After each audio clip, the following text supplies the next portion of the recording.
tal? ¿Cómo están? Qué placer acompañarles. Les saluda Edson Sánchez y bienvenidos a Impacto Económico. Vamos de inmediato a repasar nuestros titulares. El gobierno de El Salvador confirmó la realización de una mesa intersectorial para avanzar en la reapertura económica desde el próximo 16 de junio. En nuestro segmento En Contexto vamos a revisar un estudio del CELAC sobre la recaudación tributaria en América Latina y también en el Caribe, la cual está por debajo en comparación con la media de la OCDE.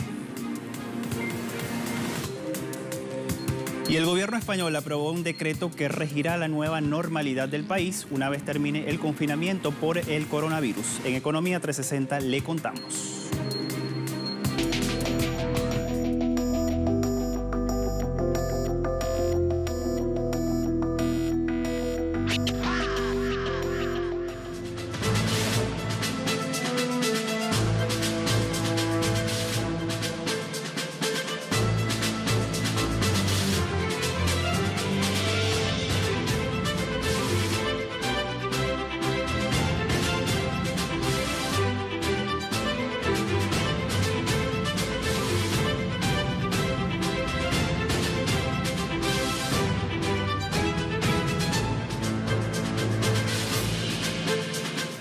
Comenzamos con esta información. El gobierno de El Salvador confirmó este martes una mesa intersectorial con el fin de avanzar en una posible reapertura de la economía de este país a partir del próximo 16 de junio.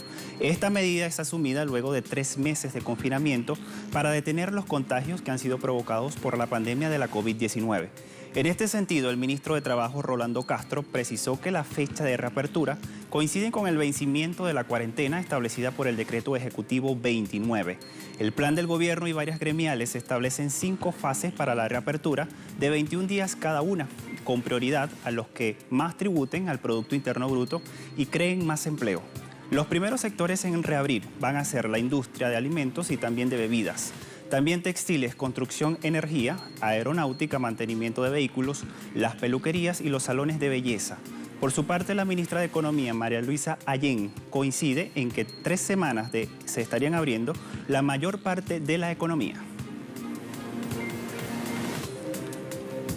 El presidente de Brasil, Jair Bolsonaro, insiste en minimizar los efectos de la pandemia causada por la COVID-19.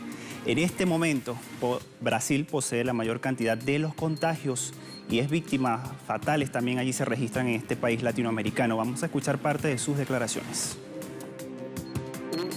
El efecto secundario de las medidas para combatir el virus que tuvieron que tomarse no podrían causar más daño que el virus mismo. Pero las medidas de protección pueden cambiar rápidamente. Las medidas de aislamiento y de confinamiento, de cierre de negocios, son determinados por gobernadores y alcaldes y no por el gobierno federal. En Ecuador, los trabajadores universitarios protestaron contra los despidos ante la crisis por la COVID-19. Los docentes de la Universidad Tecnológica de Ecuador, la UTE, protestaron esta misma tarde en forma de plantón frente a la Fiscalía General de este país. Esto se debe a las supuestas irregularidades que encubren a los despidos unilaterales en la UTE. Por esta razón, los trabajadores de las instituciones están exigiendo la participación del ministro de Trabajo, la Contraloría y también de la Fiscalía, según un documento colgado en el perfil de la red social Facebook del movimiento Vientos de Pueblo. Los docentes exigen al rector Ricardo Hidalgo que investigue las irregularidades en esta institución, entre ellas sueldos cancelados, moras patronales y el pago de bonos a los trabajadores y también a los docentes. También que desde el 25 de mayo les fue interrumpido el acceso al lugar de trabajo sin notificación formal. En Costa Rica, el 26% de las empresas prevén aplicar un recorte de personal durante el tercer trimestre del presente año. Y todo esto se basa en el marco del impacto de la COVID-19. Así se desprende de una encuesta de expectativas de empleo publicada este mismo martes por la firma Manpower Group. En este estudio se agrega que los empleadores esperan en un 3% incrementar sus plantillas laborales, un 68% no prevé cambios y un 3% aún no lo sabe. Igualmente, el 54% de los empleadores comentó haber detenido o suspendido sus actividades a raíz de la medida de confinamiento por el coronavirus. Las perspectivas de contratación son más débiles en el sector de la construcción, con una expectativa de menos 39%, seguido del comercio con menos 29%. A pesar de los decrecimientos en las expectativas del empleo, un 44% de los encuestados también manifestó su optimismo para retomar las operaciones y volver a los niveles de contratación que se tenían antes de la pandemia. El gobierno de Panamá salvará la zona libre de Colón, lo titula así el portal de la agencia latinoamericana Prensa Latina. Y en pantalla, la administración de la norteña zona libre de Colón, Solicol, informó que el gobierno evitará el cierre de las empresas y la pérdida de empleos ante la crisis sanitaria. En este sentido, el comunicado oficial establece planes de ayuda para las empresas de la zona, sin mencionar cuáles son puntualmente. También precisó la preparación para atraer a los inversionistas a las actividades tradicionales y nuevas. Así el gobierno ayudará a definir las iniciativas para esta propuesta en los próximos días. En este contexto, desde mayo, la Asociación de Usuarios de la Zona Libre de Colón pidió a las autoridades definir con urgencia soluciones ante la crisis actual. El organismo destacó que en 2012 la facturación de unos 30.000 millones de dólares y en esta cifra ha ido descendiendo año tras año. Entre tanto, en el 2019 esta cifra bajó 40.2% al monto inicial y en el primer trimestre de 2020 la caída fue de 17%. Esta zona genera cerca de 20.000 empleos directos y aportó, según este organismo, 15.000 millones de dólares al Estado. Y fíjense que otro país de la región que se alista para reanudar sus actividades comerciales es Uruguay. A partir de este martes 9 de junio se reabrirán los centros comerciales de todo Uruguay, pero se exceptuaron de la medida los ubicados en Rivera, departamento ubicado al norte de la nación y fronterizo con Brasil. Entre las medidas se precisa que el cálculo general para el control de ingresos será de una persona cada 5 metros cuadrados y solo se venderán alimentos para llevar en mostrador o envíos a domicilio. Igualmente no podrán permanecer clientes en las mesas. También en el protocolo dedicado a los clientes se precisa que está prohibido concurrir a un centro comercial si se presentan síntomas asociados a la COVID-19. Se realizará el control de la temperatura y se exigirá el uso de las mascarillas, así como el distanciamiento físico mínimo entre 1,5 metros en la circulación y baños de los metros en las cajas. De la reforma tributaria en la región, nuestro tema que vamos a estar ampliando al regreso de esta primera pausa en nuestro segmento En Contexto. No se vaya, ya regresamos con más.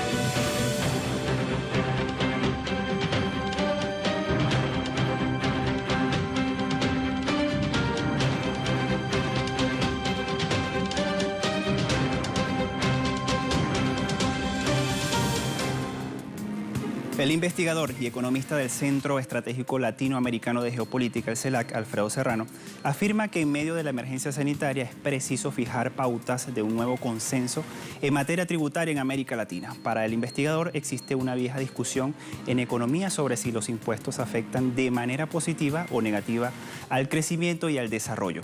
Unos afirman que mayores impuestos perjudican la actividad económica, genera empleos e incentiva la fuga de capitales. En cambio, otros economistas sí demuestran que la mayoría de los países desarrollados tienen impuestos elevados y gozan de altos niveles de crecimiento y bienestar social.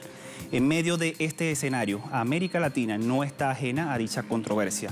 La mayoría de los debates económicos en la región se centran más en la restricción externa por el alto grado de dependencia de las economías locales con el sistema mundo. No obstante, para el CELAC, en tiempos de pandemia, con una economía global más que afectada y con mucha necesidad de recaudación interna para sostener un sistema sólido de salud, la discusión tributaria reaparece con mucha fuerza en la escena pública. El economista Alfredo Serrano afirma que la región latinoamericana precisa actualizar cuanto antes su obsoleta matriz de tributos en relación a los siguientes ejes. Vamos a ver cuáles son. De acuerdo al CELAC, es inadmisible que la tasa legal del impuesto que tienen que pagar las empresas en la región difiera tan significativamente de la tasa efectiva. Por ejemplo, en Argentina, la tasa legal es del 30%, pero a la hora de la verdad, el tipo impositivo efectivo sobre sus beneficios es del 7,6%. En México, la relación es de 30% a 7,4%. En Perú, de 29,5% a 8,8% y en Colombia, de 33% a 9,8%. Esto sucede porque la mayoría de las empresas usan múltiples mecanismos para reducir la base imponible sobre la que se aplica el tipo impositivo. Asimismo, se indica que empresas transnacionales de alta tecnología como Google, Apple, Facebook y Amazon apenas pagan tributos en América Latina y existe un gran vacío deliberado para que estos gigantes facturen y puedan así trasladar sus beneficios a guaridas fiscales. Igualmente, sostienen que las grandes fortunas han de contribuir en relación a su capacidad económica. Según el último estudio del CELAC, aplicando un impuesto aproximado al que tiene Uruguay en el resto de países de la región, se lograría recaudar un extra de algo más de 51.000 millones de dólares y si se aplicara el vigente en Colombia, se obtendrían casi 26.000 millones de dólares. Por otra parte, las actividades económicas ficticias, las no reales, en su mayoría especulativas en el campo financiero, han de ser penalizadas tributariamente en América Latina. Según Cepal-Slat, la intermediación financiera representaba el 17,6% del PIB en el año 2018 y por el contrario, apenas contribuían a recaudar tributos. La recaudación tributaria en América Latina y el Caribe está muy por debajo de la media de los países de la OCDE. Esta realidad ha impulsado la informalidad. Ampliamos detalles en la siguiente historia. Según el Centro de Pensamiento por Excelencia de las Economías Avanzadas, en los países de América Latina y el Caribe, la recaudación tributaria supone el 23,1% del Producto Interno Bruto, 7 puntos más que en 1990, pero todavía 11 puntos porcentuales menos que la media de la Organización para la Cooperación y el Desarrollo Económico, la OCDE, y en niveles muy similares a los de una década atrás. En concreto, la región recauda poco en comparación con los países OCDE, que obtienen 34,3%, y con la Unión Europea, que obtiene el 40,3%. Datos de la OCDE revelan que dentro de la región latinoamericana y caribeña hay diferencias de países que recaudan menos impuestos que otros. En ese contexto, la organización indica que en 2018, Guatemala, una de las naciones con menor nivel de moral tributaria, y República Dominicana fueron los dos países que menos recaudaron, con el 12,1% y el 13,2% respectivamente. Si se hace una comparación con el 33% que recaudó Brasil en igual periodo, la diferencia con el país caribeño es de 20 puntos. La OCDE agrega que la reducción de las bases imponibles que han implementado algunos países latinoamericanos y del Caribe han impulsado la informalidad. Asimismo, la organización agrega que América Latina y el Caribe tienen que hacer frente a la pandemia de la COVID-19 y al desplome en el precio de las materias primas que llevarán el PIB de la región y los ingresos tributarios a negativo. En España todo parece estar volviendo a la normalidad. ¿Cómo está haciendo este país? Le contamos al regreso de esta segunda pausa.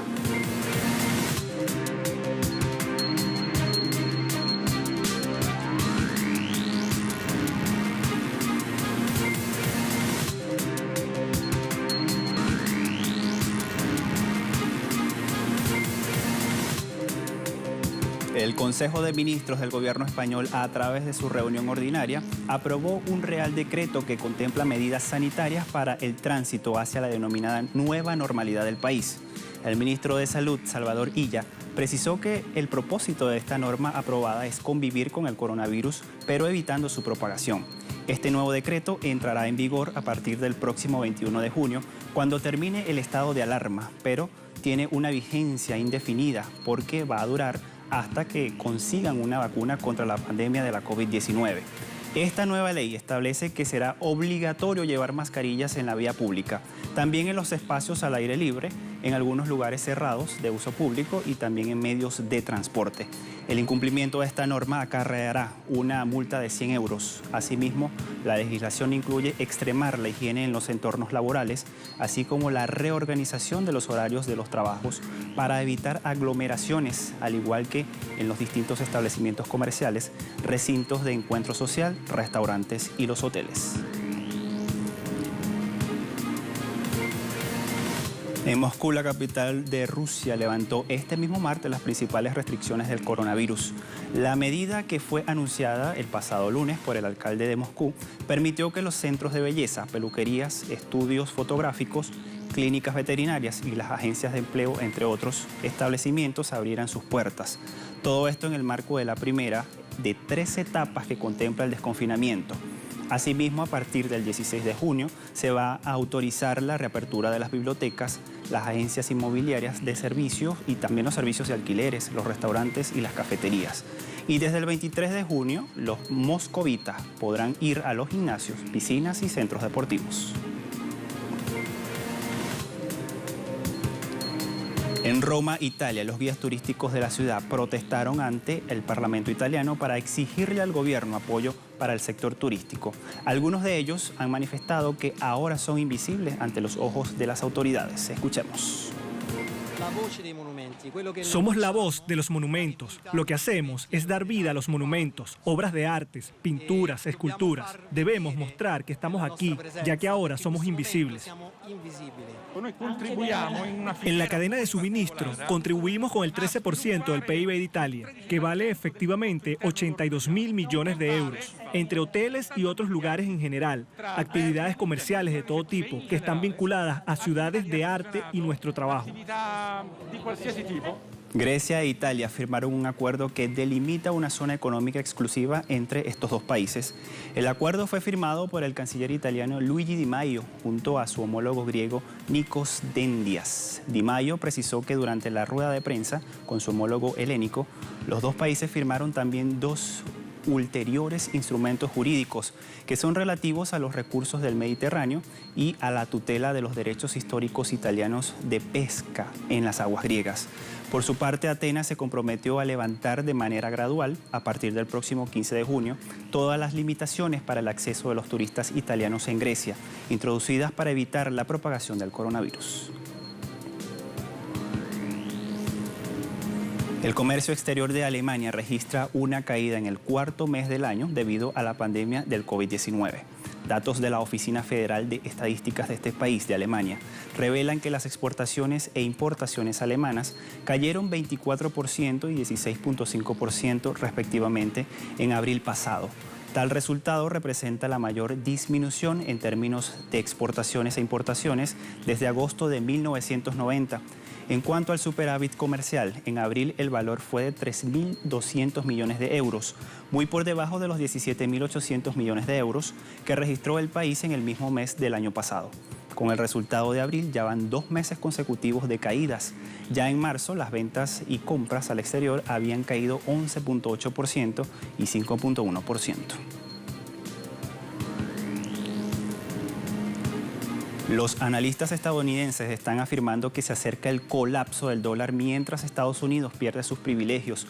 Lo titula así el portal web Sputnik. Dice que Estados Unidos está perdiendo sus privilegios globales y muchos analistas pronostican un pronto colapso del dólar. Así lo señala Stephen Roach, profesor de la Universidad de Illinois y expresidente de Morgan Stanley Asia, y explica por qué la era de la moneda de los Estados Unidos está realmente llegando a su fin. Él dice que desde la década de 1960, un ministro de Finanzas de Francia declaró que la era del exorbitante privilegio del dólar estadounidense como moneda de reserva primaria del mundo estaba llegando a su fin. Según Roach, el político se lamentó de que Estados Unidos se apoyara libremente en el resto del mundo para mantener su nivel de vida excesivo. En cuanto a la base de la economía del país, un profundo déficit de ahorros en Estados Unidos era evidente incluso antes de la pandemia de COVID-19, así lo afirma puntualmente Roche. En este sentido, el primer trimestre de este año, el ahorro nacional neto se produjo al 14%, quise decir que se redujo en 15% del ingreso nacional, el nivel más bajo desde finales de 2011.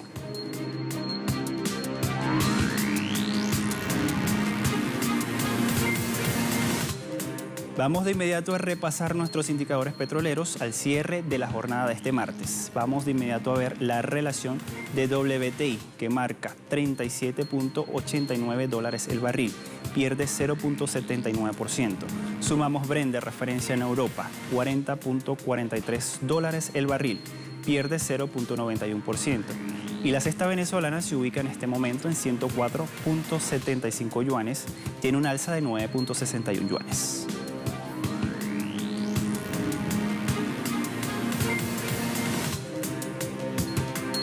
Con estos indicadores estamos poniendo punto final a esta emisión de Impacto Económico. La invitación para que sigan nuestras redes sociales allí en pantalla. A todos muchas gracias. Será hasta la próxima. Chao.